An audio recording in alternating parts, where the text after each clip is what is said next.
Well, discussions over school lunch in South Dakota have been ongoing for years now. Yeah, it is once again being renewed after a South Dakota lawmaker promised to bring forward legislation that would make lunch free for each and every student. Cordell Rise with that story for us, new at 5 o'clock. Cordell. Good evening, Brian and Andrea. According to Feeding South Dakota, 1 out of every 9 children in the state are battling food insecurity. That's why State Representative Caden Whitman announced via an X post that she plans to bring forward a free school lunch bill.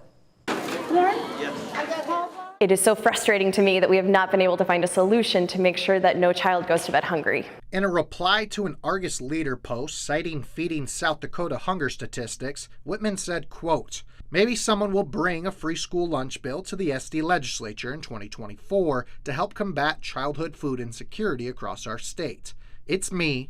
I'm someone." The only thing that I was thinking about when I tweeted that was that I cannot stand the fact that there are hungry children in my community and in my state. In March, Minnesota became one of 9 states in the country to offer universal free school meals. Whitman believes South Dakota can follow suit. I think it offers us a roadmap for the fact that this is possible and how we can work with stakeholders and community members and parents and teachers and make sure that we find legislation that benefits everybody. Whitman adds the fight will come down to being able to garner up enough support from her fellow representatives. Because we have such a super minority of my Republican colleagues in both chambers of our legislature and in the governor's seat, it can be difficult for a Democrat like myself to move legislation like this forward, even though I personally don't feel like this is partisan legislation.